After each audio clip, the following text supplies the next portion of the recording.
সবকিছু ছেড়ে দিয়ে যখন মদিনার দিকে রওনা দিলেন, এমন সময় ওই সাহাবীর ভাইরা খবর পেল। ভাইরা করলো কি, জোর করে তার ছেলে সন্তানকে জোরপূর্বক নিয়ে চলে গেল। ওই সাহাবীর শ্বশুর বাড়ির লোকজন খবর পেল, তার স্ত্রীকে জোর করে তার কাছ থেকে ছিনতাই করে নিয়ে চলে গেল। আমাদের মেয়েকে মদিনায় যেতে দেব না, জোর করে নিয়ে চলে গেল। তিনি মুচকি হাসি মেরে আল্লাহর শুকর আদায় করে বলছেন, আমার সন্তানকে নিয়ে গেছো নিয়ে যাও, আমার বউটাকে নিয়ে গেছো বউ তোমরা নিয়ে চলে যাও, কিন্তু আমি আমার ঈমান নিয়ে আমি টিকে থাকতে চাই। আমি সব দরবার ছাড়বো, কিন্তু নবীর দরবার ছাড়বো না। সন্তানের মায়া ত্যাগ করে, স্ত্রীর মায়া ত্যাগ করে, দেশের মায়া ত্যাগ করে, ঈমানকে প্রাধান্য দিয়া সেই সাহাবী রওনা করলেন মদিনার দিকে। সেই সাহাবীর নাম হচ্ছে আবু সালমা রাদিয়াল্লাহু তাআলা আনহু। উম্মে সালমা তার স্ত্রী ছিলেন। স্বামী স্ত্রীর দাম্পত্যময় জীবনটা খুব বড় সুখময় ছিল, আনন্দময় ছিল, বরকতময় ছিল। দুজন দুজনকে খুব ভালোবাসতেন। একদিন গল্পের ছলে, কথার ছলে স্ত্রী উম্মে সালমার স্বামীকে ডাক দিয়ে বলছেন, স্বামী আমার একটা প্রশ্ন আছে, একটা জিজ্ঞাসা আছে। কি জিজ্ঞাসা? স্বামী আমার, আপনি আমাকে কেমন ভালোবাসেন বলুন? দারুণ ভালোবাসি, আমি তোমাকে খুব ভালোবাসি, খুব পছন্দ করি। আর একটা প্রশ্ন করতে চাই। কি প্রশ্ন?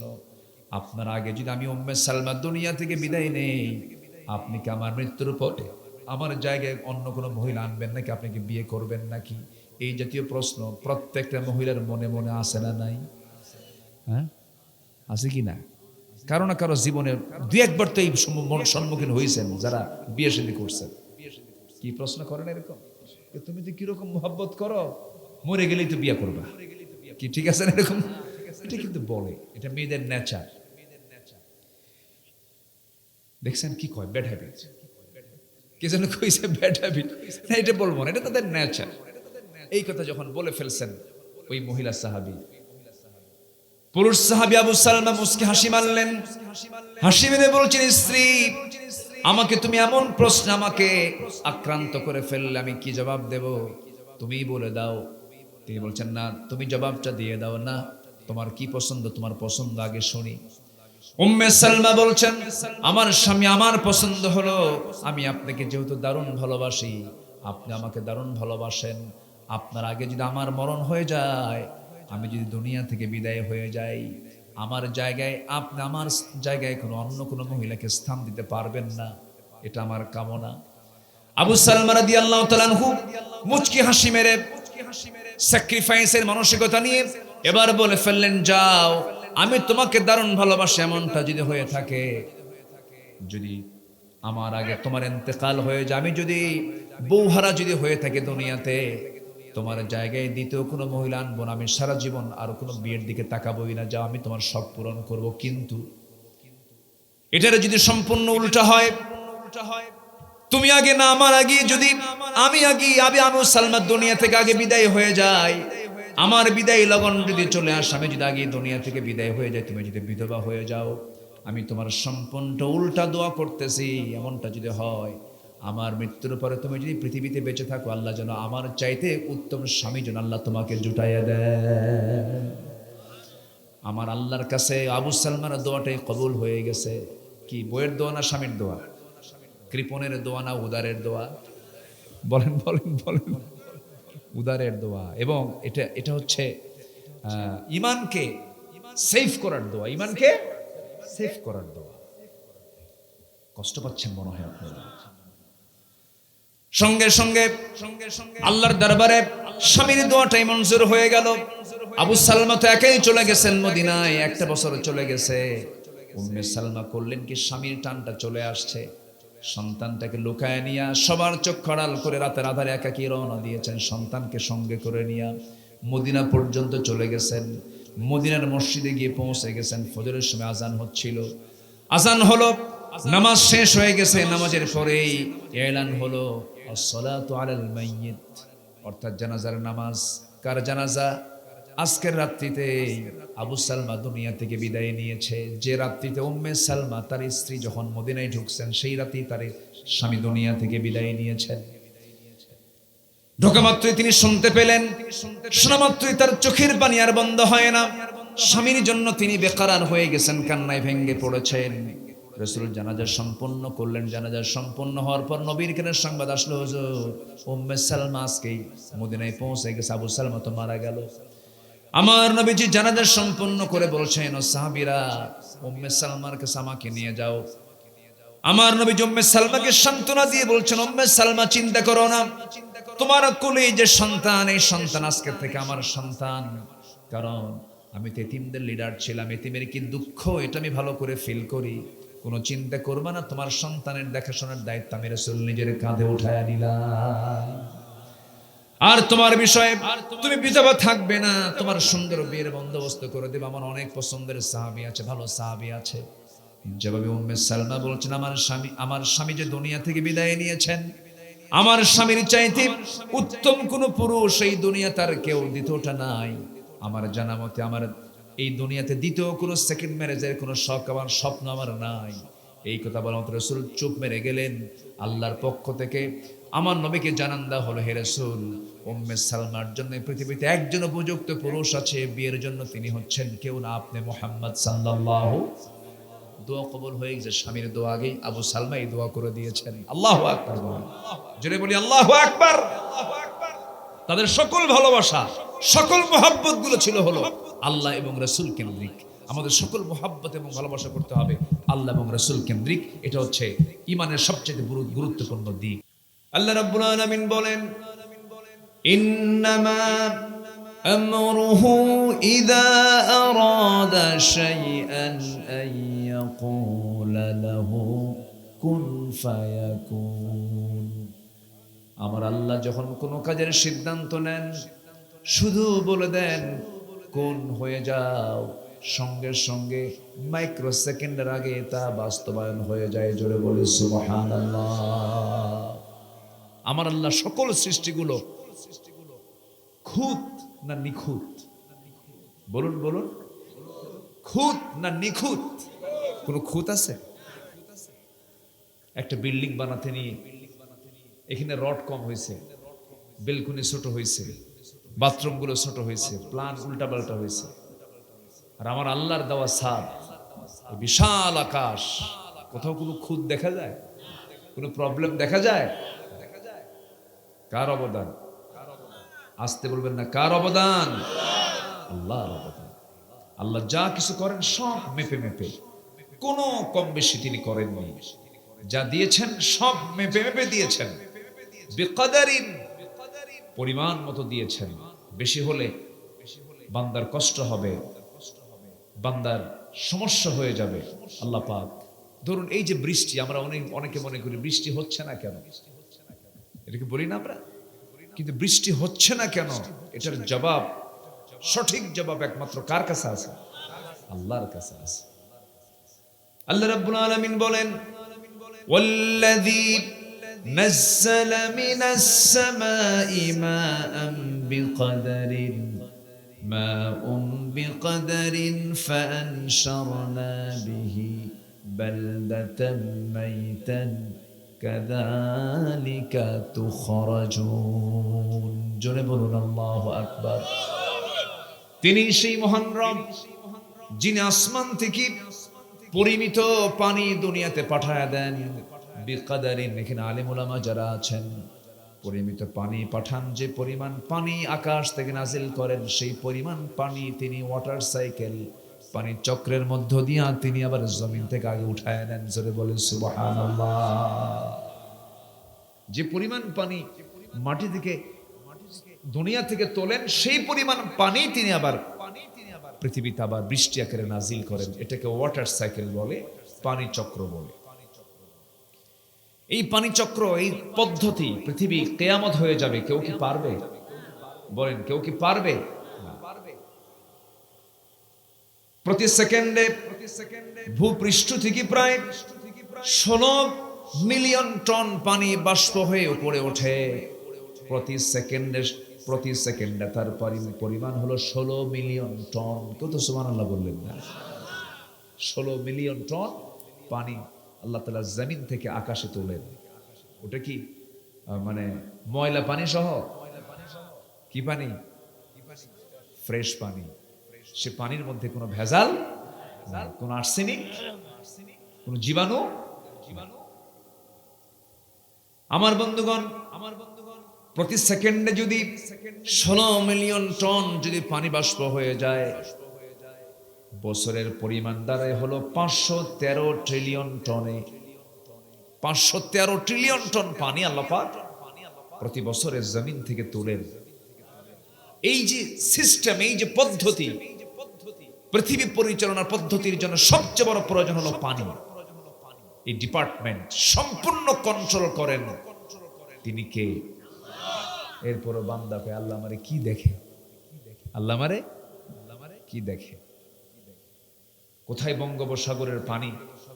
কি ওটা কি মিঠা না লবণ?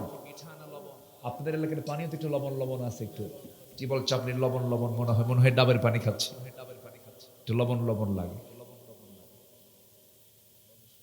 ওই বঙ্গোপসাগরের পানিগুলো আল্লাহ রাব্বুল আলামিন যখন তুলেন, যখন তিনি জমিন থেকে যখন পানিগুলো তুলতে নেন, কি তার সিস্টেম? আল্লাহ রাব্বুল আলামিন বলছেন, বান্দারা আমি যখন পানিগুলো তুলি লবণ করে তুলি না, লবণটাকে মাইনাস করে সমুদ্রে রেখে দিয়ে আমি ফিল্টারিং করে সুন্দর করে মিঠা পানি তুলে তোমার জমিনে ঢেলে দেই। জোরে কোন সুবহানাল্লাহ। আমার বন্ধুগণ, সেই মহান রব্বুল আলামিন বলছেন, বান্দারে গোটা পৃথিবীর পরিচালনা সব আমার হাতে, রাজত্ব কারো নয়। রাজত্ব নিয়ে অহংকার দেখানো যাবে না, চেয়ার পেলে মাতব্বরি দেখানো যাবে না, অহংকার প্রদর্শন করা যাবে না। যারা পারেন আমার সঙ্গে আয়াতটা বলুন, তাবারাকাল্লাযী বিয়াদিহিল মুলকু ওয়া হুয়া আলা কুল্লি শাইইন কাদির। আর এই জায়গায় বলছেন, তাবারাকাল্লাযী জাআলা ফিস সামাই বুরুজান ওয়া জাআলা ফিহা সিরাজান ওয়া কমারান মুনীরা। জোরে বলুন আল্লাহু আকবার। ওয়া হুয়াল্লাযী জাআলাল লাইলা ওয়ান নাহারা খিলফাতান লিমান আরাদা আন ইয়াযযাক্কারা আও আরাদা শুকুরা। জোরে বলুন আল্লাহু আকবার। রাতের মধ্যে দিন ঢুকান কে? রাতকে দিনের খিলফা করেছেন তিনি কে? খিলফা মানে হলো স্থলাভিষিক্ত করা। রাতের মধ্যে দিন ঢুকানো, দিনের মধ্যে রাত ঢুকানো। এই যে গ্রীষ্মের খরতাপ চলছে, এখন রাত বড় না দিন বড়? বলেন বলেন বলেন। সেই 7টার দিকে প্রায় বেলা ডুববে কয়েকদিন পরে, 14 ঘন্টা দিন হয়ে যাবে। 23 জুন 24 জুন সামনে আসবে, বিশাল বড় দিন, ছোট্ট একটা রাত। আবার যখন শীতকাল চলে আসে, গ্রীষ্ম পার হয়ে এই শীতকাল যখন চলে আসে, এত রাত লম্বা হয়ে যায়, কারণ শীতে ঠান্ডা হবে তো অসুখ হয়ে যাবে। এই জন্য শীতের সময় রাতটাকে আমি লম্বা করে দিয়েছি, 14 ঘন্টা ঘুম পেরে শেষ হয় না রাত। কে করে দিয়েছেন? আর কে করে দিয়েছেন? আমার আল্লাহ কত বড়। আমি মাঝে মাঝে অবাক হয়ে যাই, পানির যে সিস্টেম গুলো, কখনো কখনো বৃষ্টি কমে, গ্রাউন্ড ওয়াটার লেভেল ক্রমশ নিচে নেমে যেত। যদি এই সিস্টেম না থাকতো, সাস্টেইনেবল ওয়াটার ম্যানেজমেন্ট চ্যালেঞ্জের মুখে পড়তো, ভূগর্ভস্থ পানির স্তর কমে, agriculture productivity, urban water supply ব্যাপক সংকটে পড়ে যেত। আল্লাহ তাআলা সবগুলোকে ব্যালেন্স করে গোটা পৃথিবী পরিচালনা করছেন। সুবহানাল্লাহ বলা যাবে না? তিনি কে? আর সেই জমিনের পানি, সেই জমিনের অক্সিজেন গ্রহণ করে ক্ষণিকের কিছু চেয়ার পায়া সেই আল্লাহর মাখলুক মানুষকে গুলি করে হত্যা করে ক্ষমতাকে পাকাপোক্ত করতে চায়। আল্লাহ ছাড় দিয়েছেন, কিন্তু ছেড়ে দেন নাই। কিছু সুযোগ দিয়েছিলেন, কিন্তু মাঝে মাঝেই বলতো, আমার বাপ এই দেশ স্বাধীন করছে, আমার বাপ বলছে না? কথার ভাব দেখে মনে হতো দেশটা যেন তার পৈতৃক সম্পত্তি। এখন কোথায়? মামু বাড়ি, আপনাদের পিরোজপুরের কৃতি সন্তানের মুখ থেকে এই কথাটা বের হয়েছে। গাছের গোড়ায় নাড়া দেব, মামু বাড়ি দিল্লি গিয়ে পড়ব, তাই না? এক একটা কথার ওয়েট কি, কথা বলেছেন কত আগে আর ফলাফল কত পরে। সুবহানাল্লাহ বলবেন না? কত আগে তার কথা আর ফলাফল আমরা পেলাম আজকে এসে। সম্মানিত বন্ধুগণ, তার মুখ থেকে একটা কথা বের হয়েছিল, এমন একটা সময় আসবে পালানোর জন্য একটা ইঁদুরের গর্ত খুঁজে পাবা না। বাস্তবে এসে দেখলাম কত চেষ্টা করলো, লুকানোর জন্য দাড়িটাও কাটলো দরবেশ, হলো না। ভুল করে আবার নৌকায় চড়ছে, ধরা খাইল। লজ্জা শরম কিচ্ছু নাই। ওরা চেয়েছিল আলেমদেরকে বেইজ্জত করতে, আল্লাহ ওদের লুঙ্গি খুলে উলঙ্গ করে জাতির সামনে দেখায় দিয়েছে। আল্লাহ আছেন না নাই? আছেন। আল্লাহ ছিলেন, আছেন, থাকবেন। আমার আল্লাহ, আমার আল্লাহ। জোরে কোন সুবহানাল্লাহ। আমাদের ভরসা কেউ না, আমাদের ভরসা রাশা, আমেরিকা, দিল্লি, আমাদের ভরসা কেউ না। আমাদের ভরসা কে? এই ইসরায়েল 1947 কি ছিল? গোটা পৃথিবীতে এদের কোনো জায়গা নাই, জানেন? এরা এত অভিশপ্ত, কোন বৈধ কোন ভূখণ্ড নাই আজ পর্যন্ত, কিয়ামত পর্যন্ত যাযাবরের মতো চলাফেরা করবে। অভিশপ্ত। কেন? নবীকে পর্যন্ত এরা হত্যা করেছে। আমার বিশ্ব নবীর খাবারের মধ্যে বিষ ঢুকে দিয়েছে। আমার নবীজির খুব কষ্ট হচ্ছিল মৃত্যুর সময়। বলছেন, আয়েশা প্রচন্ড কষ্ট পাচ্ছি। কেন? ওই যে বিষক্রিয়া, বিষের যন্ত্রণা এখন আমার শরীর থেকে সিমটম গুলো প্রকাশ পাচ্ছে। এই ইহুদিরা, তাদের সঙ্গে আত্মীয়তা করবেন আর দেশের নেতৃত্ব দিবেন। আত্মীয়তা করার কোনো জায়গা পান নাই। ইহুদি আপনার আত্মীয় হয়, খ্রিস্টান আপনার আত্মীয় হয়, আপনি দেশকে ভালোবাসেন।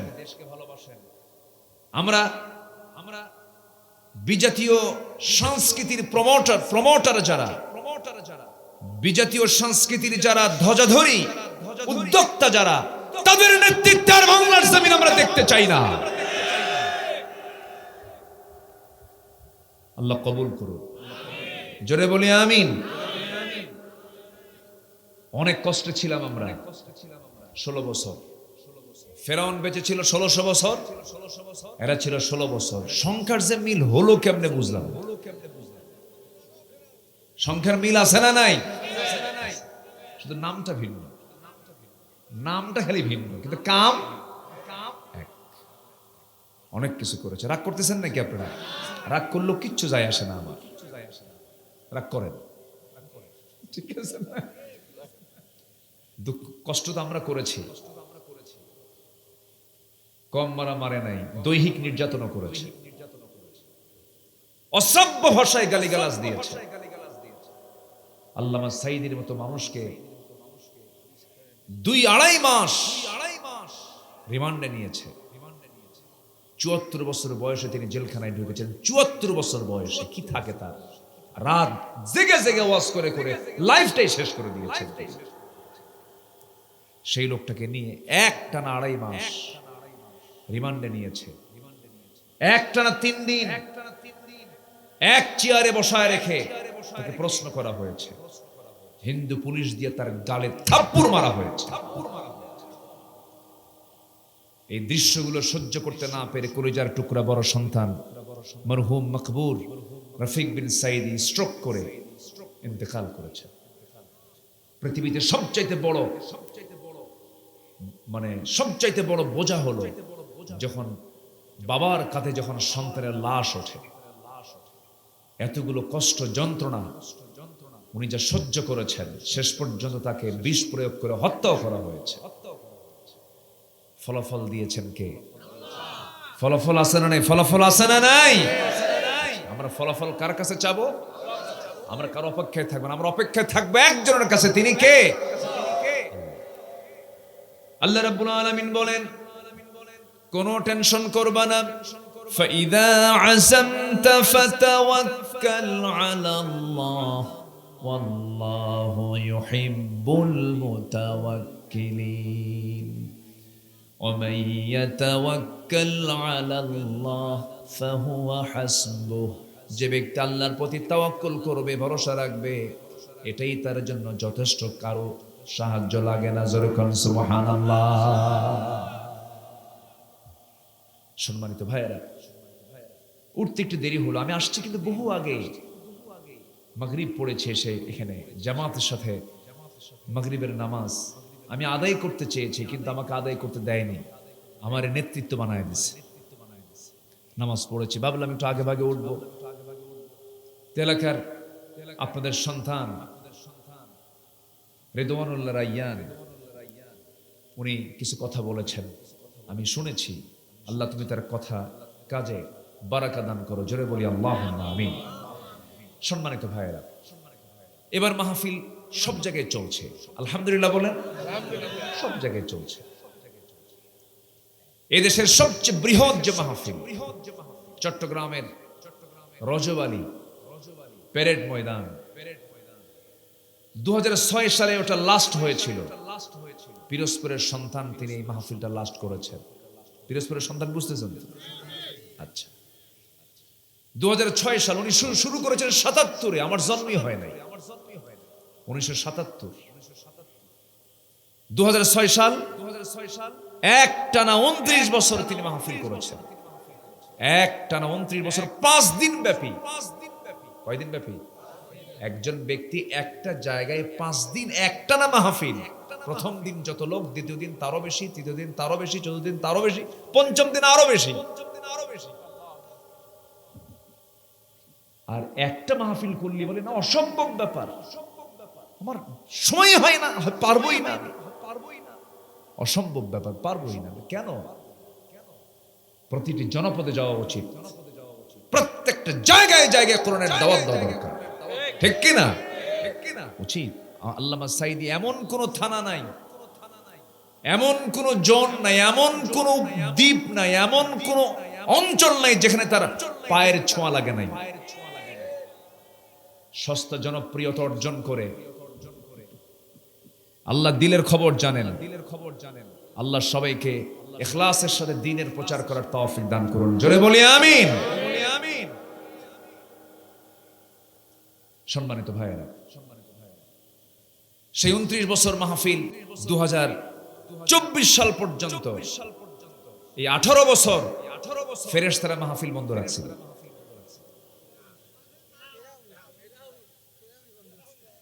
ফেরেশতা কোয়ার কারণ আছে বাবাজি ফেরেশতা চোখে দেখা যায়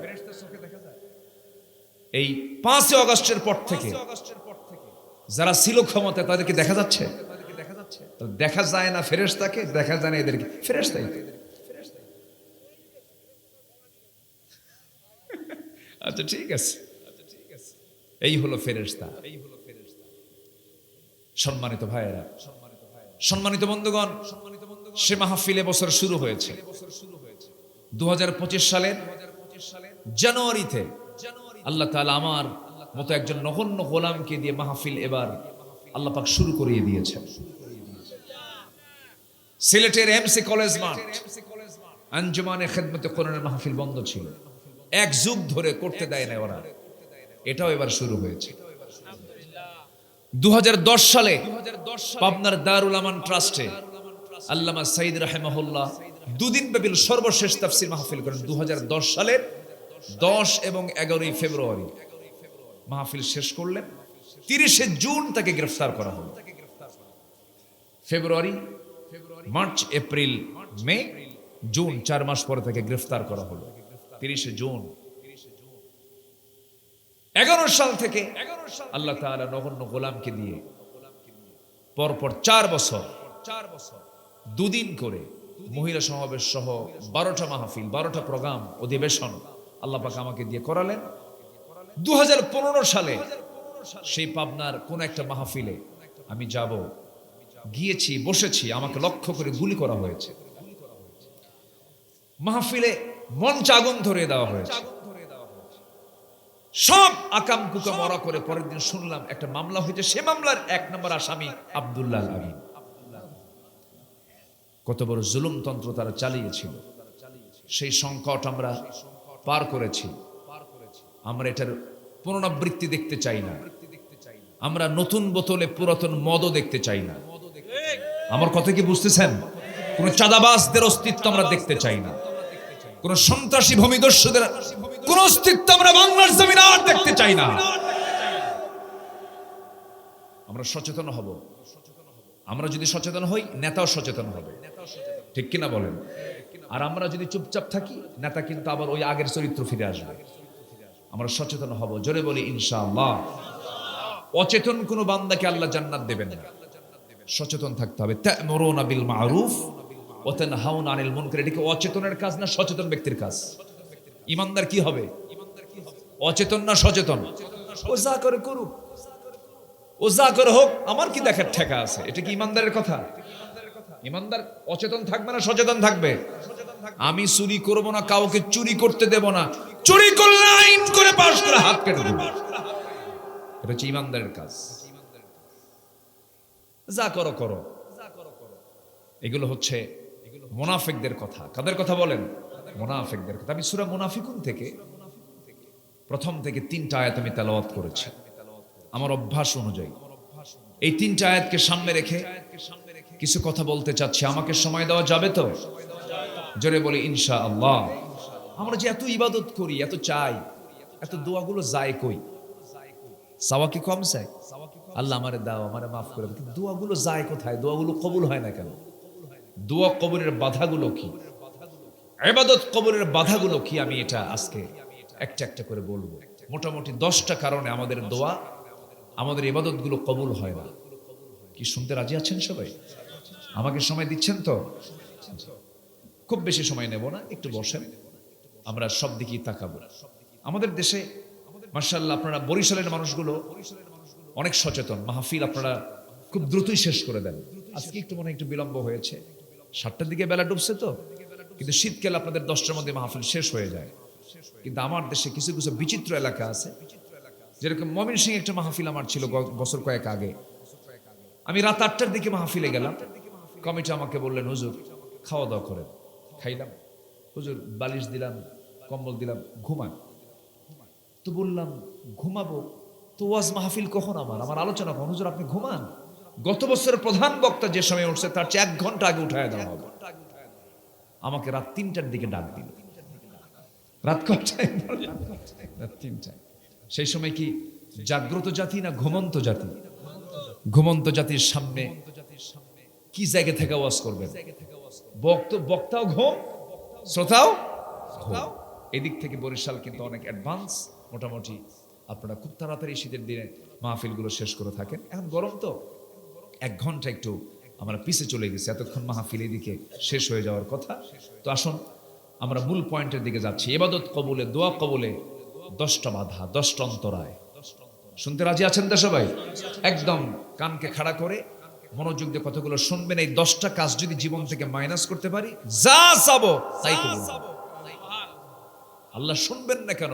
উদউনি আস্তাজিব লাকুম, তুই আমাকে ডাক। আস্তাজিব বাবে ইস্তিফালের সিগা, আমি তোর অবশ্যই ডাকে সাড়া দেব।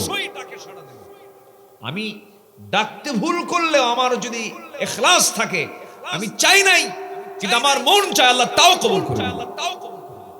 আমার নবীজি বাইতুল আকসার দিকে মুখ করে তিনি নামাজ পড়ছিলেন, কিন্তু তার হৃদয়টা ছিল কোন দিকে? হারামের দিকে। বাইতুল আকসার দিকে তার কিবলা, হৃদয়টা পড়ে আছে কোথায়? কাবার দিকে। তার হৃদয়ের চাওয়াটা কবুল করেছেন কে? তিনি কি চাইছিলেন মনে মনে? যদি এমনটা হতো, আমার যদি কিবলাটা যদি বাইতুল হারাম হতো, শুধু এরকম মনে হয়, তিনি শুধু মনে মনে বলেছেন, কবুল করে নিয়েছেন কে? এজন্য ইবাদত কবুল করার জন্য, দোয়া কবুল করে নেওয়ার জন্য যে বাধাগুলো আছে, সেই বাধাগুলো আমাদের জীবন থেকে মাইনাস করতে হবে। একটু মনোযোগ দিয়ে শুনি আমরা। নাম্বার 1, মুনাফিকি বাদ দিতে হবে। মুনাফিক তো পিরোজপুরে নাই, হ্যাঁ, মঠবাড়িয়াতে আরো নাই।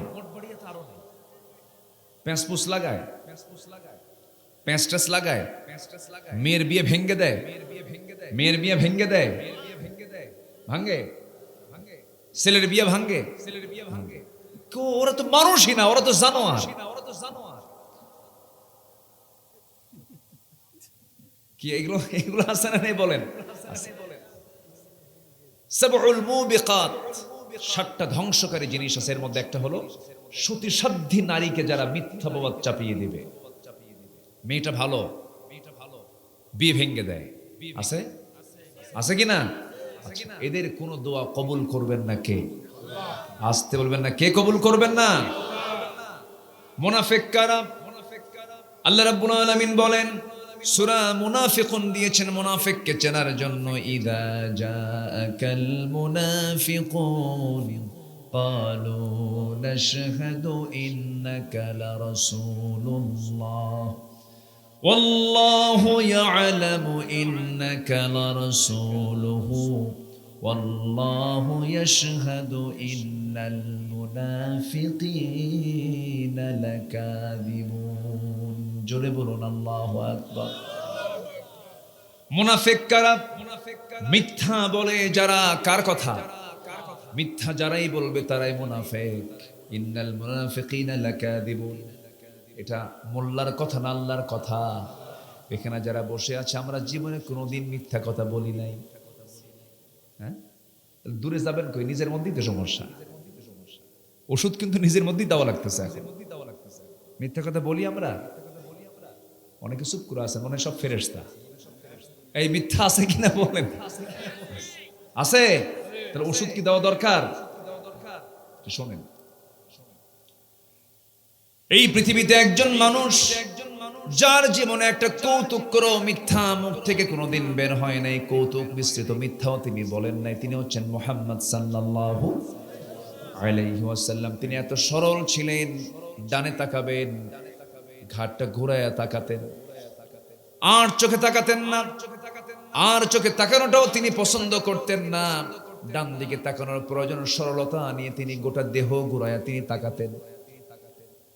বাম দিকে তাকানোর প্রয়োজন, আর চোখে তাকাতেন না, গোটা বডি ঘুরে তিনি তাকাতেন।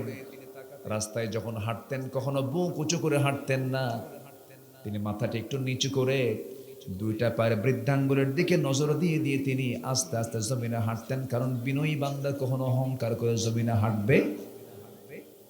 কিছু লোকের বডি ভালো, কিছু কিছু ইয়াং ছেলে আছে না, একটু বডি ভালো, 6 ফুট লম্বা, 80 কেজি ওজন, চেহারাটা একটু কমলা লেবুর মতো, একটু চেহারা ভালো। রাস্তায় যখন হাঁটে, হাঁটার ভাবসাব দেখে মনে হয় একটা মাল যাচ্ছে। এই আসেন, এরকম আসেন নাই বলেন? বুঝাইছে আমি একখান মাল, কিচ্ছু না, শুধু লাইন শুধু ডাইরেক্ট হওয়া দরকার। লাইন ডাইরেক্ট বুঝলেন তো? এটা অ্যাবর্শন কি বলে, একটু যদি ডিহাইড্রেশন যদি হয়, ডাইরেক্ট লাইন হয়, বেশি না, শুধু ছোট ঘরে টয়লেটে শুধু 7-8 বার যদি যাওয়া আসা করে, কি আছে? কিছু কিছু আছে, সব হিরো জিরো হয়ে যাবে। অহংকার দেখানোর কিছু নেই। অহংকার একমাত্র করবেন তিনি কে? আসতে বলবেন না, তিনি কে? আল্লাহ। যে দেহ ফজরে জায়গা পায় না, যে দেহ রুকুতে সময় পায় না, যে দেহ সেজদা দেওয়ার জন্য প্রস্তুত থাকে না, সেই সুস্থ দেহের কোনো মূল্য আল্লাহর দরবারে। আমরা মিথ্যা কথা বলবো না, জোরে বলি ইনশাআল্লাহ। মিথ্যা বললি সে কি হবে? ইন্নাল মুনাফিকিনা লাকাযিবুন। কত ভয়ঙ্কর কথা। একজন সাহাবী ছিলেন, ইসলামের দ্বিতীয় খলিফা ওমর ফারুক রাদিয়াল্লাহু তাআলা আনহু। ইসলামের দ্বিতীয় খলিফা কে বলেন? ওমর ফারুক। তিনি কি, তার নাম শুনে কি মনে হয়, নরম মানুষ ছিলেন না গরম মানুষ ছিলেন? নরম না গরম? গরম ছিলেন, খুব মেজাজি ছিলেন, গরম তবিয়তের মানুষ ছিলেন। আবার প্রথম খলিফা সাইয়েদনা আবু বকর, তিনি ছিলেন কি, নরম হলেও সিদ্ধান্তে অনড় ছিলেন, সিদ্ধান্তে অনড় ছিলেন, অবিচল থাকতেন তিনি। অনেকদিন আগে এক মাহফিলে বললাম, ওমর ফারুককে চিনেন কে? সামনে থেকে ছোট্ট একটা ছেলে দাঁড়ায় বলে, হুজুর আমি চিনি। কে? আমাদের বাড়ির দোতলায় ভাড়া থাকে। আমাদের বাড়ির দোতলায় ভাড়া থাকে। এই ওমর ভাড়া থাকা ওমর নয়, এই ওমর আফগানিস্তানের মোল্লা ওমর নয়। এই ওমর হলেন সেই ওমর যে ওমরের সিদ্ধান্ত আল্লাহ রাব্বুল আলামিন কবুল করে নিয়ে আয়াত পর্যন্ত নাজিল করেছেন। আল্লাহ তাকে এত সম্মান দিয়েছেন, আল্লাহ রাব্বুল আলামিন কোরআনের নাম দিয়েছেন ফুরকান। একজন ব্যক্তির খেতাব দিয়েছেন, রাসূল তাকে বলেছেন ওমরে ফারুক। হক এবং মিথ্যার বাস্তবায়ন ঘটাতে গিয়ে ওমরে ফারুকের দৃষ্টান্ত, এর দ্বিতীয় জুড়ি কেউ ছিল না। আমার বন্ধুগণ, সাইয়েদনা ওমরে ফারুকের মতো মানুষ, ওমর ফিল জান্নাহ, আমার ওমর জান্নাতি। আমার পরে যদি নবুয়তের সিলসিলা জারি থাকতো, লাকানা ওমর নবী হয়ে যেত। সেই এত পদমর্যাদায় থেকে থাকা ওমর, তিনি একদিন ডুকরে ডুকরে কাঁদতে কাঁদতে নবীজির সিলেক্ট করা একজন সাহাবীর হাতে তিনি মুনাফিকের তালিকা রেখেছিলেন। হুযায়ফা রাদিয়াল্লাহু আনহুর কাছে এসে বলছেন, হুযায়ফা রে, আমার তো মনে হচ্ছে ওই তালিকা আমার দেখা দরকার। কোন তালিকা? মুনাফিকের তালিকা, যে তালিকা রাসূল তোমার কাছে রেখে দিয়েছেন। কেন, কি হয়েছে? তিনি বলতেছেন, দেখো তো সেই তালিকার মধ্যে আমি ওমর খাত্তাবের ছেলে ওমর, আমার নামটা আছে নাকি? হুযায়ফা বলছেন, আপনি কি অসুস্থ হয়ে পড়েছেন নাকি? আপনাকে তো রাসূল জান্নাতি বলেছেন, আপনার নাম কেন মুনাফিকের তালিকায় থাকবে? ওমরে ফারুক ডুকরে ডুকরে কাঁদতে কাঁদতে বলছেন, আমার মন বলছে আমি বুঝি মুনাফিক হয়ে গেছি। আমি কি মুনাফিক হয়ে গেলাম কিনা, এটা নিশ্চিত হওয়ার জন্য আমি তোমার তালিকা দেখতে এসেছি। এমন একজন দামি সাহাবী, তিনি যদি নিজেকে সন্দিহান মনে করেন আমি মুনাফিক হয়েছি কিনা, আমার বন্ধুগণের জন্য অন্যের দিকে না তাকায়া মুনাফিকের খাসরতগুলো নিজের জীবন থেকে মাইনাস করার দরকার আছে না নাই? এক নাম্বার হলো, যে ব্যক্তি মিথ্যা ছাড়বে সে ব্যক্তি মুমিন হয়ে যাবে। জোরে বলি সুবহানাল্লাহ। মিথ্যা বলা যাবে না। মিথ্যা বললাম মানে মুনাফিকের সিমটম চলে আসলো। মিথ্যা মানুষকে জাহান্নামের দিকে নিয়ে যায়, সত্য মানুষকে জান্নাতের দিকে নিয়ে যায়। রাসূলের হাদিস, রাসূল বলেছেন মিথ্যা টেনে তাকে জাহান্নামের দিকে নিয়ে যাবে। দুঃখজনক হলো ৭৭ থেকে নিয়ে ২০২৫ সাল পর্যন্ত যত সরকার এসেছে, যত সরকার আমরা দেখেছি, এর অধিকাংশ যারা নেতৃত্বে ছিল তার অধিকাংশ ছিল সত্যবাদী না মিথ্যাবাদী? বলেন, সত্যবাদী না মিথ্যাবাদী? শুধু মিথ্যা প্রতিশ্রুতি দিয়ে ক্ষমতার মসনদে বসেছে। চিন্তা করা যায় কি মিথ্যা কথাগুলো বলতো তারা। আগামী নির্বাচনে যদি আমাদেরকে নির্বাচিত করেন, মদিনার সনদে দেশ চালাবে। একটা অনিসলামী দলের নেত্রী বলে, যদি ক্ষমতা পায় আবার নির্বাচিত যদি হতে পারি, মদিনার সনদে দেশ চালাবো। মদিনার সনদে দেশ চালায় নাই, মোদির সনদে দেশ চালাইছে। কিসের সনদে? মোদির সনদে, মদিনা না। এখন বসে আছে কোথায় গিয়ে? কার কাছে? জি, যার সম্পর্ক তার সাথে তো থাকবে, ঠিক আছে না? মুসাব্বা যার সঙ্গে থাকবে সেই তো সেখানেই যাবে, ঘুরে ফিরে সেখানেই যাবে, এটাই স্বাভাবিক। তাহলে দোয়া কবুলে, ইবাদত কবুলে অন্তরায় হলো 10টি বাধা, 10টা কাজ অপকর্মের। মানে 1 নাম্বার হচ্ছে মুনাফিকি। 1 নাম্বার কি বলেন তো? মুনাফিকি। আরো কয়টা পড়ে আছে বলেন? 9টা। আবার কোরআনের আলোকে মুনাফিকদের কিছু বৈশিষ্ট্য আছে। এটা মোটামুটি 15টা বৈশিষ্ট্য আছে। তাহলে 15 আর 9 কত হয়? 24টা। বলেন তো, 1 রাত দরকার না আরো রাত দরকার? তাহলে কালকেও করি, কি করা যায়? শুনবেন আপনারা? থাকবেন? জি, এতটুকু সাহস যে করেছেন বলি আলহামদুলিল্লাহ। আমি তো কালকে পারবো না, আমার কালকে আরেক জায়গায় মাহফিল আছে, যেতে হবে। তবে আমার প্ল্যান আছে, আমি একটা পরিকল্পনা হাতে নিয়েছি। মাহফিল এক জায়গায় একাধিক দিন হওয়া দরকার। দর্শের হক এটাই। একটা পরিপূর্ণ আলোচনা উপহার দেওয়ার জন্য 2 দিন 3 দিন হলে পরে খারাপ হয় না ভালো হয়? ভালো হয়। এটা উচিত। ইদানিং কেমন যেন ভাবসাব কেমন যেন হয়ে গেছে আলোচকদের। 2-3 মিনিট একটা মোটিভেশন না কি কয়, মোটিভেশন দিয়া 2-3 মিনিটে ধাপধুপ মাইরা পরে ফেসবুকে একদম আপলোড দিয়া মিলিয়ন মিলিয়ন ভিউ হইয়া শীত হয়ে একাত হয়ে পড়ে থাকে। এ আছে না নাই বলুন তো? এগুলো কি না? আল্লামা সাইদি হচ্ছেন আমাদের এই পথের অগ্রপথিক। বলি আলহামদুলিল্লাহ। এক জায়গায় চিটাগাঙে কয়দিন? 5 দিন। এটা যেন আলোচকদের মাথায় থাকে, এটা মাথায় রেখে আসেন। ফাঁকিবাজি বন্ধ করতে হবে। ফাঁকিবাজি বন্ধ করিয়া এগুলো মেন্টালিটি ভাবে এভাবে মাথায় নিতে হবে। হুজুরদের মধ্যে ফাঁকিবাজি আছে না নাই বলেন তো? আচ্ছা। কোন দেশে দেখছেন কিরকম যে দেশের নেতাও পালায়, বাইতুল মুকাররমের খতিব পালায়? দেখছেন কোথাও? এটা কোন দেশ? বাংলাদেশ।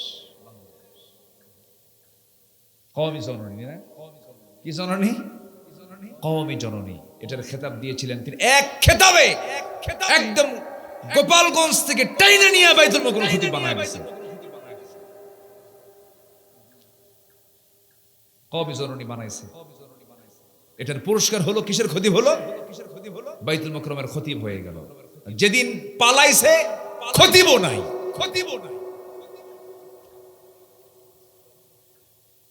কি কথা কি বোঝা যায়? কথা বোঝা যায়? প্রতারণা এগুলো কি বলেন তো? এগুলো কি প্রতারণা, ধোঁকাবাজি এগুলো। এটাও মুনাফিকের বৈশিষ্ট্য। আল্লাহ আমাদের এগুলো থেকে বাঁচান। জোরে বলি আল্লাহুম্মা আমিন। কওমি জননী যে বলেছে এটা তার হৃদয় থেকে আসে নাই। এটা বলছে কেন জানেন? বাইতুল মুকাররমে নিয়ে যাও, এই জন্য বলছে। এই প্রতারক যারা, আল্লাহ রাব্বুল আলামিন তাদের ব্যাপারে বলেছেন, ওয়াইদা লাকুল্লাযীনা আমানু ক্বালু আমান্না ওয়াইদা খালাউ ইলা শায়াতিনহিম ক্বালু ইন্না মাআকুম ইন্নামা নাহনু মুস্তাহজিউন। জোরে বলুন আল্লাহু আকবার। মুনাফিকদের বৈশিষ্ট্য একটা হাদিসে আসছে 3টার, একটা হাদিসে আসছে 4টা, কোরআনের আলোকে হলো 15টা। 1 নাম্বার বললাম। নাম্বার 2, মনিমান না থাকা সত্ত্বেও মুখিমানের দাবি করা। ওয়ামিনান নাসি মান ইয়াকুলু আমান্না বিল্লাহি ওয়া বিল ইয়াউমিল আখির ওয়া মা হুম বিমুমিনিন। আমি যে আয়াতগুলো বলতেছি বিরক্ত হচ্ছেন নাকি আপনারা? আয়াতগুলো বলার দরকার আছে না? জি। নাম্বার 3 হলো ফিতনা সৃষ্টি করা, নিজেদের সংশোধনকারী দাবি করা। এটা হচ্ছে মুনাফিকদের বৈশিষ্ট্য। ওয়া ইযা কিলা লাহুম লা তুফসিদু ফিল আরদি ক্বালু ইন্নামা নাহনু মুসলিহুন। কি দাবি করে দেখেন না? আমরাই মুসলিহ, আমরাই একমাত্র সংশোধনকারী। মুনাফিকদের কিন্তু চাপা সুবা কিন্তু ওদের খুব শক্ত হয়। ওদের চাপা সবচেয়ে কি হয়? শক্ত। নাম্বার 4 হলো আল্লাহর অনুগ্রহ পাওয়ার পর পূর্বের সবকিছু ভুলে যায়। মুনাফিকদের বৈশিষ্ট্য, ফালাম্মা আতাহুম মিন ফাদলিহি বাখিলু বিহি ওয়া তাওয়াল্লাউ ওয়া হুম মু'রিদুন। জোরে বলুন আল্লাহু আকবার। নাম্বার 5 হলো আল্লাহর সাথে প্রতারণার চেষ্টা। নামাজে অলসভাবে দাঁড়ানো, লোক দেখানো নামাজ। ইন্নাল মুনাফিকিনা ইউখাদিউনাল্লাহা ওয়া হুয়া খাদিউহুম। নাম্বার 6 হলো দ্বিচারিতা, ভণ্ডামি করা। জায়াত শুরু করেছি। ইযা জাআকাল মুনাফিকুন ক্বালু নাশহাদু ইন্নাকা লারাসূলুল্লাহ والله يعلم إنك لرسوله والله يشهد إن المنافقين لكاذبون। জোরে বলুন আল্লাহু আকবার।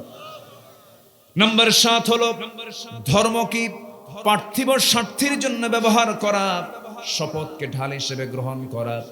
ইত্তাখাযু আইমানাহুম জুন্নাহ। জোরে বলুন আল্লাহু আকবার। ফাসাদ্দু আন সাবিলিল্লাহ ইন্নাহুম সাআ মা কানু ইয়ামালুন। নাম্বার 8 হলো মুমিনদের প্রতি শত্রুতা পোষণ করা, উপহাস করা। যারা মুনাফিক দেখবেন, দেখেছেন তো সবাই, আল্লামা সাইদির বিরুদ্ধে ফাঁসির রায় যখন দিয়ে দিল সঙ্গে সঙ্গে শাহবাগের মোড়ে মিষ্টি আছে না নাই, উপহাস আছে না নাই। অর্থাৎ ইমানদারদের কোনো বিপদ হলে পরে মুনাফিকরা তখন উল্লাস করে। এটা হচ্ছে মুনাফিকদের চরিত্র। নাম্বার 9 হলো নামাজ অলসভাবে দাঁড়ানো, লোক দেখানো নামাজ পড়বে তারা। ওয়াইদা কামু ইলাস সালাতি ফাকামু কুসালা ইউরাউনান নাস ওয়ালা ইয়াযকুরুনাল্লাহা ইল্লা কালিলা। জোরে বলুন আল্লাহু আকবার। নাম্বার 10 হলো দ্বীনের ব্যাপারে সন্দেহ পোষণ করা। নাম্বার 11 হলো সংকটের সময় মুমিনদের সাথে না থাকা। যাইও না মিছিলে, গুলি খাবা, আছে কি না? এগুলোর পরিচয় দিতে যায় না, চাকরি নষ্ট হয়ে যাবে। এগুলো করতে যেও না, বড় ঝামেলায় পড়ে যাবে, হামলা মামলা হয়ে যাবে। সংকট যখন চলে আসে সেই সময় মুমিনদের সাথে সে থাকবে না, উল্টাপাল্টা ফতোয়া দেবে। নাম্বার 12 হলো আল্লাহর পথে সংগ্রামে পিছিয়ে থাকা। নাম্বার 13 হলো ব্যক্তিগত সুবিধার জন্য ইসলামকে গ্রহণ করা, ব্যক্তিগত পুঁজি মনে করে ইসলামকে মেনে নেওয়া, প্রকৃত ইসলামকে না মেনে নেওয়া। নাম্বার 14 হলো তারা আল্লাহকে ভুলে থাকবে।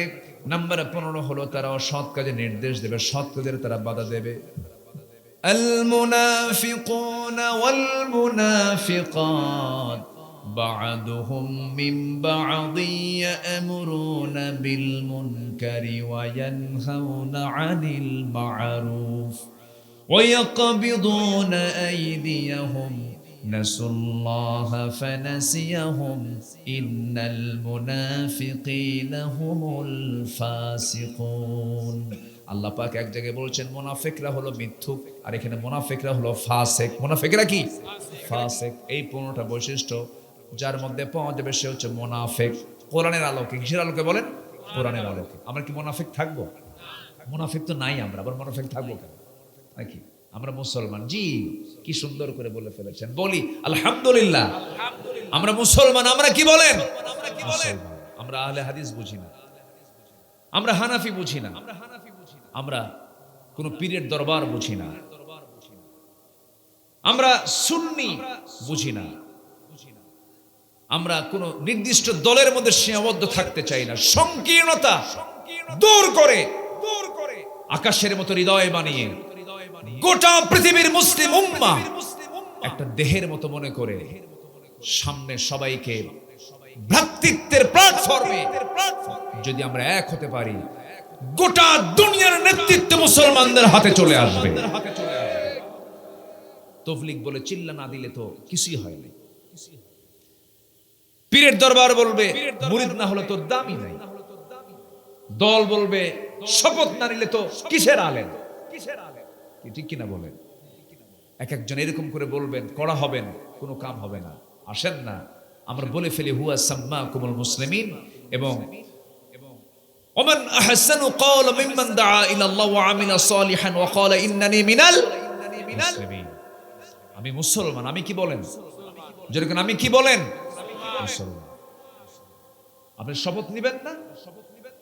বলে দিল জাহেলিয়াতের মৃত্যু, জাহেলিয়াতের শেষ, ফতোয়া দিয়ে শেষ করে দিল। পীর সাহেব বলল মুরিদ হলো না, ও খারিজ। তবলিগ বলল চিল্লা দিল না, ও শেষ। না, হৃদয়কে প্রশস্ত। আমার রাসূল ইহুদির লাশ দেখে দাঁড়ায় গেছেন। ইহুদির লাশ দেখে বলা হলো, হুজুর আপনি ইহুদির লাশ দেখে দাঁড়ালেন? কেউ কি মানুষ না? ওয়ালাকাদ কাররামনা বানি আদম, আমি আদম সন্তানকে সম্মান দিয়েছি। একটা মরা মানুষ সে ইহুদি হোক না কেন, আমি কি তার সম্মানে দাঁড়াবো না? আল্লাহু আকবার বলেন। আর আমরা ফতোয়া দিয়ে বলি ওর তো ঈমানই নাই, ও কাফের, ও আজাদ, ও আমার দলই করে না, ও ও অসাম্প্রদায়িক। কি রাগ করতেছেন নাকি আপনারা? এই কথাগুলো কি বলার দরকার আছে? হ্যাঁ হ্যাঁ, কি সুন্দর করে চাচা দুজন কি মনোযোগ দিছে। মোবাইল একখান দিয়ে কিন্তু সামনে দিয়ে রাখছে, ভিডিও করতেছে, কিন্তু দেখেন না, রেকর্ডও করতেছে। কি ডিজিটাল দুনিয়া হয়ে গেল দেখেন। চাচার হাতে কি সুন্দর মোবাইল, আসল ফোন। মাশাআল্লাহ। আপনার আমার আলোচনা আছে আপনার কাছে? মাশাআল্লাহ। 32 জিবি, উনি মেমোরিও জানে তো, মাশাআল্লাহ, আলহামদুলিল্লাহ। ওনার হাতে কিন্তু 3টা আংটি দেখেন একসঙ্গে লাগানো, দাদিও দিছে মনে হয় একটা, না আপনাদের নাকি? আচ্ছা, না ঠিক আছে, আলহামদুলিল্লাহ, অনেক ভালো। খাল নদী কি, কি খাল নদী, ধান নদী, খাল, এই তিনে বরিশাল। বলি আলহামদুলিল্লাহ। এই এলাকায় আসলে প্রাকৃতিক কিছু চিত্র দেখা যায় যেটা আপনি কোথাও পাবেন না। সব ফেরিগুলো উঠে গেছে, আর নাই, সব ব্রিজ। এই এলাকায় আসলে কিছু এখনো ফেরিগুলো পাওয়া যায়, যেরকম কচা নদী আজকে পার হয়েছে, অনেক ভালো লাগলো। নদীর যে খরস্রোতা, নদীর যে একটা ঢেউ, একটা প্রাণচাঞ্চল্য, যৌবন, এই এলাকায় নদীর ভিতরে একটা যৌবন পাওয়া যায়। বলি আলহামদুলিল্লাহ।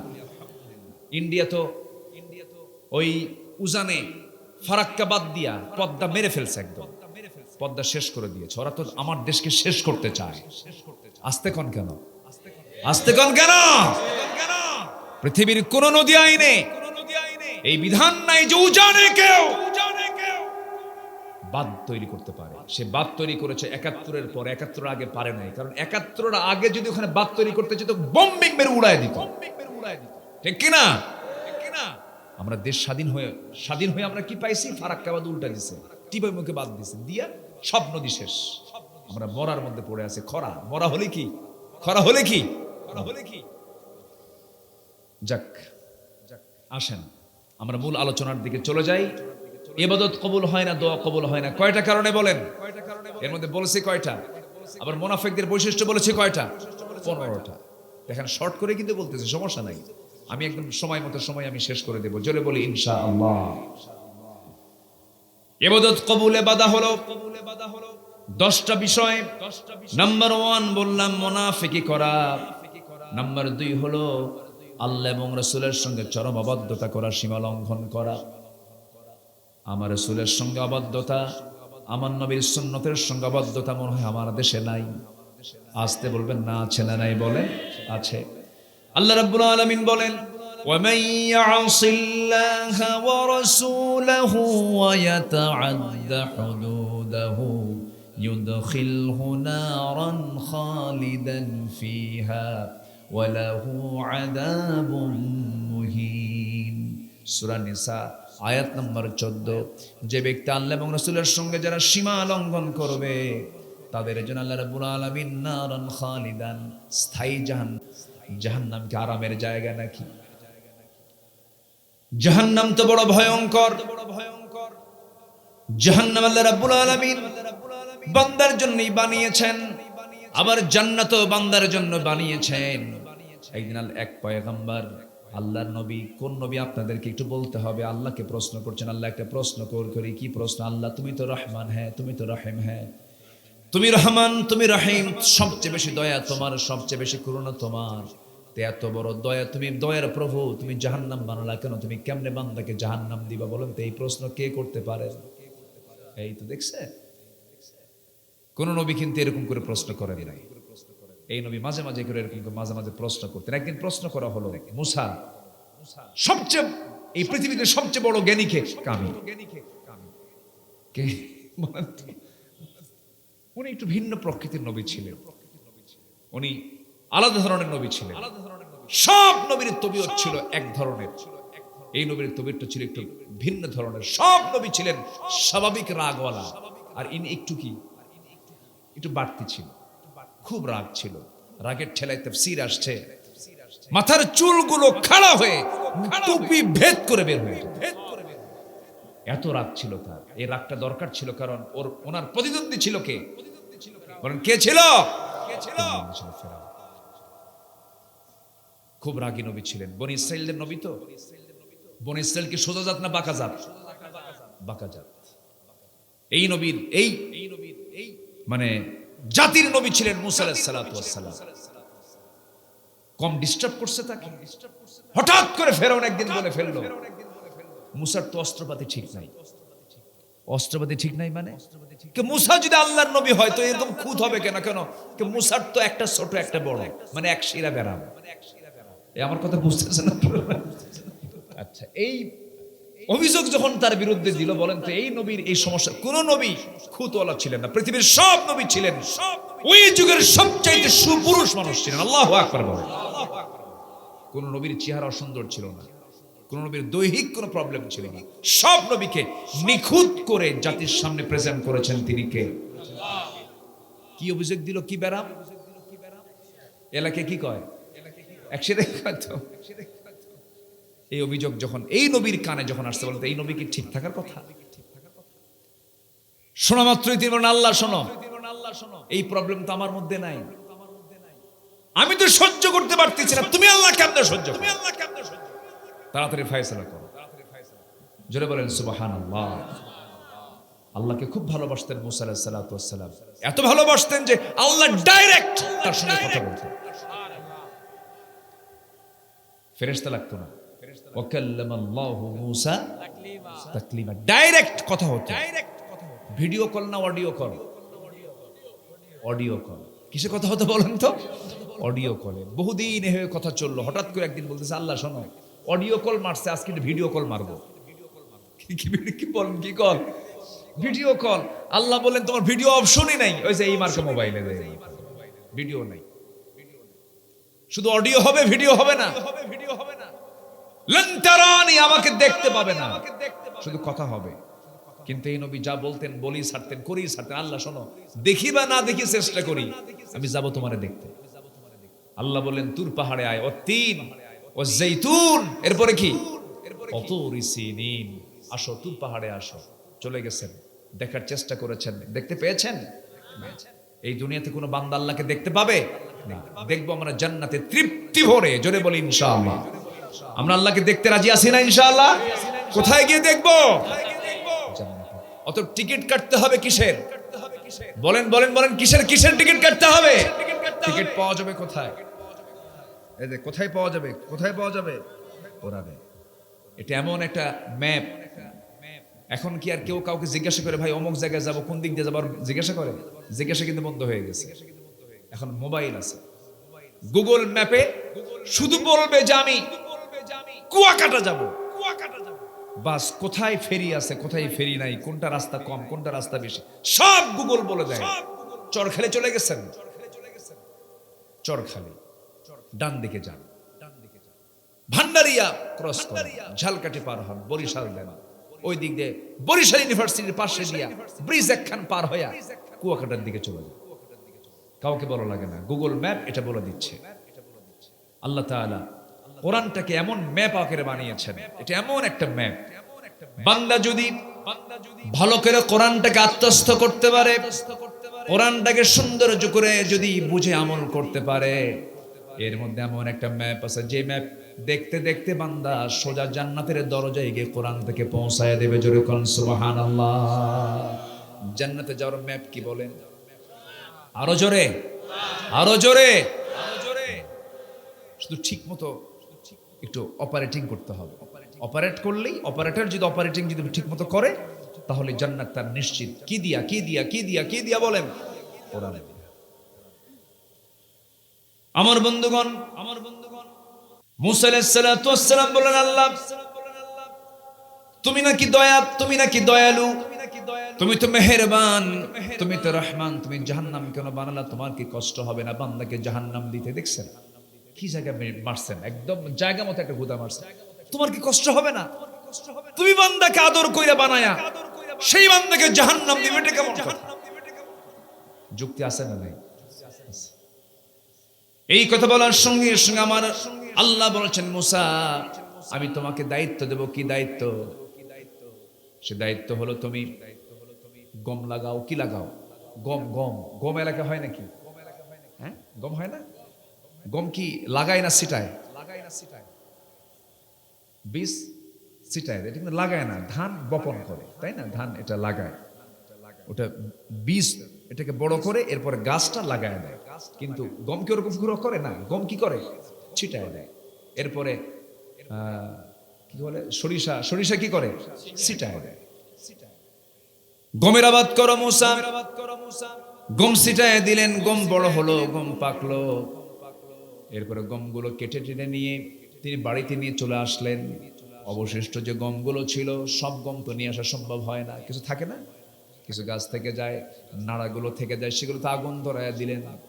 সঙ্গে সঙ্গে আল্লাহ বলছেন, মুসা জমিতে তুমি গম লাগালা, আবার ওই জমিতে আগুন ধরায় দিলা কেন? এবার তিনি বলছেন, আল্লাহ গমে তো আগুন ধরাই নাই, যেগুলো কাজের গম সেই গমগুলোকে যত্ন করে তুলে নিয়া এটাকে সুন্দর করে বেছে টেছে পরিষ্কার করে গোলায় রেখে দিয়েছি, পরিচ্ছন্ন করে রেখে দিয়েছি, কাজের গমগুলো কাজে লাগায় দিয়েছি, সযত্নে রেখে দিয়েছি। আর যেই জায়গায় আগুন লাগাই দিয়েছি ওটা তো কাজের গম না, কাজের গমের জন্য আগুন লাগাইছি। আল্লাহ বলছেন, মুসা আমার যে সমস্ত কাজের বান্দাগুলো, সেই সমস্ত কাজের বান্দাগুলো যারা ঈমান আনবে, নেক আমল করবে, আমি তাদেরকে সযত্নে সুন্দর জান্নাতের মেহমান বানাবো। আর যেগুলো অকাজের বান্দা তোমার মতো আগুন জ্বালায়া জাহান্নামের মধ্যে ঢুকাবো। যেরকম সুবহানাল্লাহ। তাহলে কোন বান্দাকে জাহান্নাম দিবেন? কাজের না অকাজের? মুমিন না মুনাফিক? মুমিন না ফাসিক? মুমিন না জালিম? মুমিন না মুশরিক? মুমিন না কাফের? তাদেরকে ঢুকাবো। ওরা তো অকাজের। আর কাজের বান্দাগুলোকে আমি যত্ন করে জান্নাতে ঢুকাই, আমি আল্লাহ নিজে সাক্ষাৎ করব, নিজে সাক্ষাৎ করব। আল্লাহ বলছেন, লেখা করতে চাও লেখা, লেখা মানে সাক্ষাৎ। আল্লাহ রাব্বুল আলামিন বলেন, ফামান কানা ইয়ারজু লিকাআ রাব্বিহি ফালইআমাল আমালান সালিহান ওয়ালা ইউশরিক বিইবাদাতি রাব্বিহি আহাদা। জোরে বলুন আল্লাহু আকবার। যে বান্দা আমার সঙ্গে সাক্ষাৎ করতে চাবে আমি তাকে সাক্ষাৎ করব। শর্ত হলো আমার কাছে যদি সে আসতে চায় সে যেন নেক আমল করে এবং শিরকের কাজ না করে, আমি তাকে জান্নাত দেব। জোরে বলুন সুবহানাল্লাহ। এখানে একটা বিষয় চলে আসছে, শিরক যেন না করে, আমি তাকে জান্নাত দিয়ে দেব। আল্লাহ শিরকের কাছ থেকে আমাদেরকে বাঁচান। জোরে বলি আমিন, আরো জোরে আমিন। সম্মানিত ভাইরা, নাম্বার 3, নামাজে যাদের অলসতা থাকবে তাদের কোনো দোয়া কবুল হবে না। নামাজটাকে আমরা সুন্দর করব। আমার দেশে নামাজি বেশি না বেনামাজি বেশি? বলেন বলেন বলেন না। বরিশালে নামাজ বেশি পড়ে না কম পড়ে? বেশি পড়ে। কই নামাজের সংখ্যা বেশি? এই সমস্যা কি শুধু বরিশালের না জাতীয় সমস্যা? জাতীয় সমস্যা। আসেন দোয়া করে দিই নাকি? ওই যে একজন লোক, এই ভাই, ওই যে ভাই, কিছুই কয় না, তাকায় না। দোয়া করে দেব? বসেন। আমি এ পর্যন্ত 7 থেকে 8 জন ভাইকে যেতে দেখছি। আমি কিন্তু গুনতেছি, আবার 6 থেকে 7 জন ভাই। এতগুলো লোকের মাঝে এই কয়েকজন লোক গেলে সমস্যা না, কিন্তু আমি আর চাই না আর একজন লোক ওঠেন। আমরা একসঙ্গে দোয়া করে বিদায় নেব। জোরে বলি ইনশাআল্লাহ। একটু বসে। নামাজ পড়তে হবে, নামাজি লোকের সঙ্গে সম্পর্ক থাকতে হবে, নামাজির দল করতে হবে, নামাজি নেতৃত্ব মানতে হবে। বেনামাজি কোন নেতৃত্ব বাংলার জমিনে আমরা বাস্তবায়ন হতে দেব না। নামাজের নেতৃত্ব থাকতে হবে। যে দলের জনসভায় গেলে পরে নামাজ নাই, আছে না এরকম দল? আছে না নাই? বিরাট জনসভা, জাতীয় নেতৃবৃন্দ উপস্থিত থাকবেন। জনসভার ডাক দিছে 2টার দিকে, সব চলে গেছে। 2টার দিকে যে রাত সন্ধ্যা 7টা পর্যন্ত প্রোগ্রাম চলে, একটানা 6 ঘন্টা। জোহরের আজান হয়, আসরের আজান হয়, মাগরিবের আজান হয়। নেতাও পড়ে না, কর্মীও নামাজ পড়ে না। যেই কর্মসূচিতে নামাজের কর্মসূচি নাই, ওটা জাহান্নামের কর্মসূচি। কথা ক্লিয়ার? কথা ক্লিয়ার? আমরা নামাজ করব, জোরে বলি ইনশাআল্লাহ। রাসূলকে মুহাব্বত করব, কম না বেশি? তারকে অবাধ্য হব না আনুগত্য করব? আনুগত্য করব। রাসূল নাই, এক সাহাবী পাগলের মতো হয়ে গেছে। মক্কা ছেড়ে রাসূল মদিনায় চলে গেছেন। এই সাহাবী তার বউকে ডাক দিয়ে বলছে, বউ চলো আমরাও চলে যাই। বউ রাজি হয়ে গেছেন, স্বামীও রাজি হয়ে গেছেন।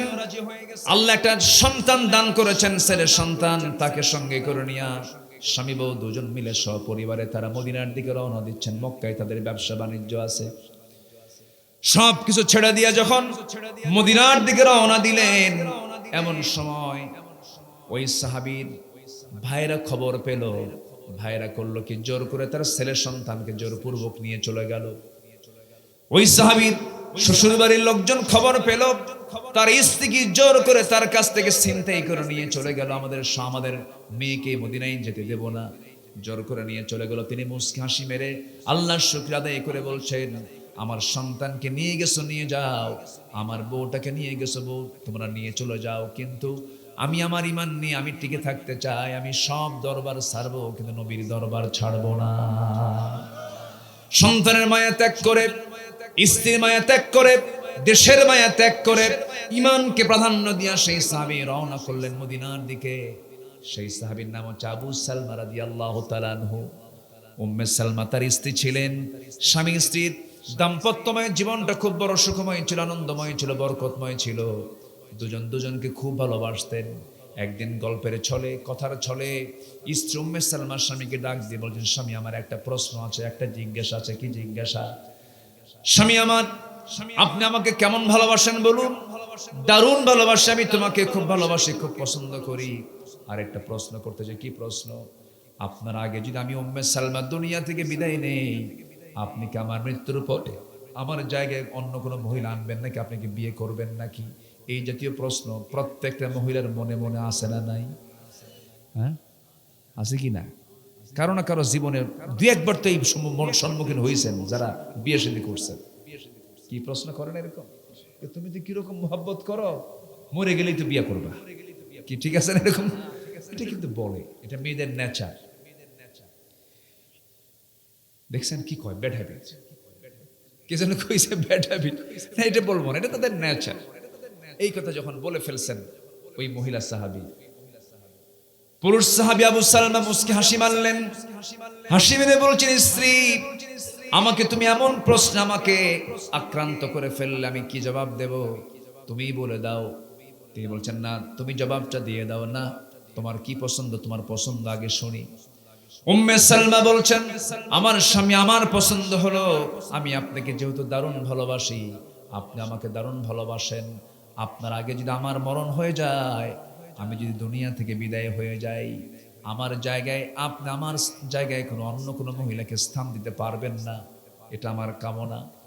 আবু সালমা রাদিয়াল্লাহু তাআলা আনহু মুচকি হাসি মেরে স্যাক্রিফাইসের মানসিকতা নিয়ে এবার বলে ফেললেন, যাও, আমি তোমাকে দারুণ ভালোবাসি, এমনটা যদি হয়ে থাকে, যদি আমার আগে তোমার ইন্তেকাল হয়ে যায়, আমি যদি বউহারা যদি হয়ে থাকে দুনিয়াতে, তোমার জায়গায় দ্বিতীয় কোনো মহিলা আনবো না, আমি সারা জীবন আর কোনো বিয়ের দিকে তাকাবোই না, যাও, আমি তোমার শখ পূরণ করবো। কিন্তু এটার যদি সম্পূর্ণ উল্টা হয়, তুমি আগে না আমার আগে, যদি আমি আবু সালমা দুনিয়া থেকে আগে বিদায় হয়ে যায়, আমার বিদায় লগন যদি চলে আসে, আমি যদি আগে দুনিয়া থেকে বিদায় হয়ে যাই, তুমি যদি বিধবা হয়ে যাও, আমি তোমার সম্পূর্ণ উল্টা দোয়া করতেছি, এমনটা যদি হয়, আমার মৃত্যুর পরে তুমি যদি পৃথিবীতে বেঁচে থাকো, আল্লাহ যেন আমার চাইতে উত্তম স্বামী যেন আল্লাহ তোমাকে জুটাইয়া দেয়। আমার আল্লাহর কাছে আবু সালমার দোয়াটাই কবুল হয়ে গেছে। কি বইয়ের দোয়া না স্বামীর দোয়া? কৃপণের দোয়া না উদারের দোয়া? বলেন বলেন বলেন। উদারের দোয়া। এবং এটা হচ্ছে ঈমানকে সেভ করার দোয়া, ঈমানকে সেভ করার দোয়া। কষ্ট পাচ্ছেন মনে হয় আপনারা। সঙ্গে সঙ্গে আল্লাহর দরবারে স্বামীর দোয়াটাই মঞ্জুর হয়ে গেল। আবু সালমা তো একাই চলে গেছেন মদিনায়, একটা বছর চলে গেছে। উম্মে সালমা করলেন কি, স্বামীর টানটা চলে আসছে, সন্তানটাকে লুকায় নিয়ে সবার চোখ খড়াল করে রাতের আধারে একাকী রওনা দিয়েছেন। সন্তানকে সঙ্গে করে নিয়ে মদিনা পর্যন্ত চলে গেছেন।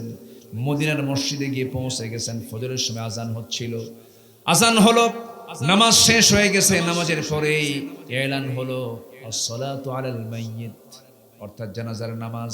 কার জানাজা? আজকের রাত্রিতে আবু সালমা দুনিয়া থেকে বিদায় নিয়েছে। যে রাত্রিতে উম্মে সালমা তার স্ত্রী যখন মদিনায় ঢুকছেন, সেই রাতেই তার স্বামী দুনিয়া থেকে বিদায় নিয়েছেন। ঢোকা মাত্রই তিনি শুনতে পেলেন, শোনা মাত্রই তার চোখের পানি আর বন্ধ হয় না। স্বামীর জন্য তিনি বেকারার হয়ে গেছেন, কান্নায় ভেঙ্গে পড়েছেন। রাসূল জানাজা সম্পন্ন করলেন। জানাজা সম্পন্ন হওয়ার পর নবীর কাছে সংবাদ আসলো, হুজুর উম্মে সালমা আজকেই মদিনায় পৌঁছে গেছে, আবু সালমা তো মারা গেল। আমার নবীজি জানাজা সম্পন্ন করে বলছেন, ও সাহাবীরা, উম্মে সালমার কাছে আমাকে নিয়ে যাও। আমার নবী উম্মে সালমাকে সান্ত্বনা দিয়ে বলছেন, উম্মে সালমা চিন্তা করো না, তোমার কোলে যে সন্তান, এই সন্তান আজকে থেকে আমার সন্তান। কারণ আমি তো এতিমদের লিডার ছিলাম, এতিমের কি দুঃখ এটা আমি ভালো করে ফিল করি। কোনো চিন্তা করবা না, তোমার সন্তানের দেখাশোনার দায়িত্ব আমি রাসূল নিজের কাঁধে উঠায়া নিলাম। আর তোমার বিষয়ে তুমি বিধবা থাকবে না, তোমার সুন্দর বিয়ের বন্দোবস্ত করে দেব। আমার অনেক পছন্দের সাহাবী আছে, ভালো সাহাবী আছে। যেভাবে উম্মে সালমা বলছেন, আমার স্বামী যে দুনিয়া থেকে বিদায় নিয়েছেন, আমার স্বামীর চাইতে উত্তম কোন পুরুষ এই দুনিয়া তার কেউ দ্বিতীয়টা নাই। আমার জানা মতে আমার এই দুনিয়াতে দ্বিতীয় কোনো সেকেন্ড ম্যারেজের কোনো শখ আমার স্বপ্ন আমার নাই। এই কথা বলা মাত্র রাসূল চুপ মেরে গেলেন।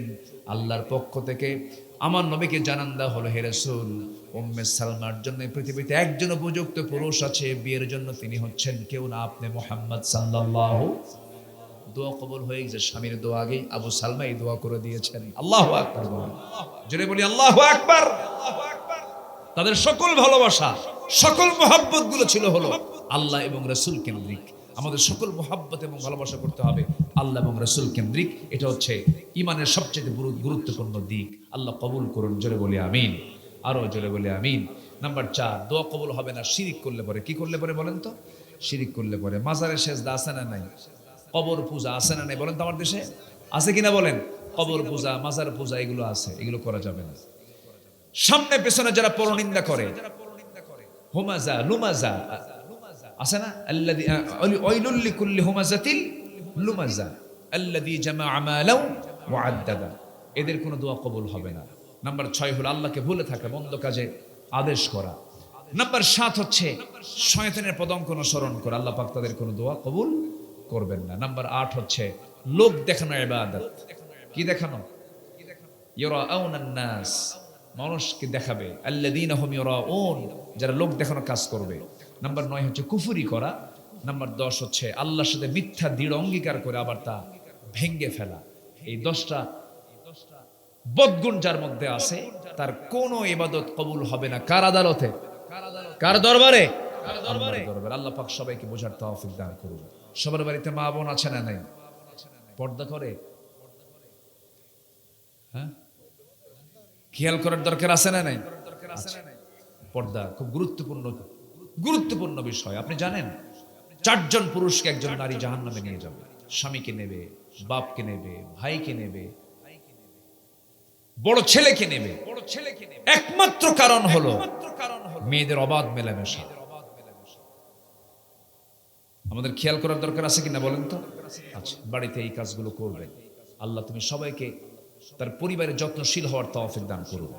আমার মেয়ে কি করছে, আমার মেয়ে কোথায় যাচ্ছে, খবর নেওয়ার দরকার আছে কিনা বলেন? আচ্ছা, একটা মোবাইল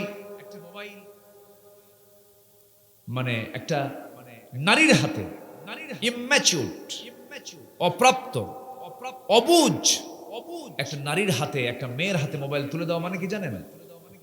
একটা পুরুষকে হাতে তুলে দেওয়া। আমি মনে করি এটা একটা পুরুষের হাতে, যে এখনো ম্যাচিউরড হয়নি এমন পুরুষের হাতে একটা মোবাইল তুলে দেওয়া মানে হলো একটা নারীকে তুলে দেওয়া। আমি কিন্তু এক কথায় সব বলে ফেলি। আমরা এই সমস্ত বিষয়ে সর্বোচ্চ খেয়াল রাখার চেষ্টা করব। গত বছর 3 আগে চুয়াডাঙ্গা একটা মাহফিল ছিল। খুলনা বিভাগের একটা জেলা চুয়াডাঙ্গা, বৃহত্তর কুষ্টিয়া। তো মাহফিলে এসে খেতে বসলাম। এক মুরব্বী এসে বললেন, হুজুর আমার মেয়ের জন্য একটু দোয়া করবে। কেন, কি দোয়া? মেয়েটাকে বিয়ে দিছে ঠাকুরগা। নাম শুনছেন ঠাকুরগা? এটা জেলা না, আছে একদম সর্বোত্তরের জেলা ঠাকুরগা, একদম হিমালয়ের সঙ্গে লাগানো। কি এত দূরে বিয়ে দিলেন? খুলনার মেয়ে এত দূরে গেল কেমন হুজুর? কি কব? আমি বললাম ঘটককে বলেন, এত দূরের ঘটককে? হুজুর মোবাইল ঘটককে।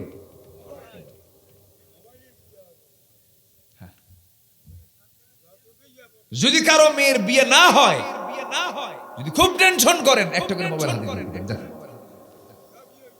দেখেন তাও বিয়ে হয়ে যাইবে। অবৈধ কাজের কোনো বরকত, অবৈধ কাজের কোনো বরকত নাই। যে বিয়েতে আব্বা আম্মা নাই সেই বিয়েতে কোনো বরকত নাই। আল্লাহ তুমি সবাইকে বোঝার তৌফিক দাও। এই ছেলেরা, যুবকরা যারা আছো, আকাম কুকাম করা যাবে না। লুকায় চাপায় যেটাই করবা সেটাই তোমার জন্য বড় ক্ষতির কারণ হয়ে যাবে। হারামের কোনো আরাম নেই, অশান্তি ভোগ করবে।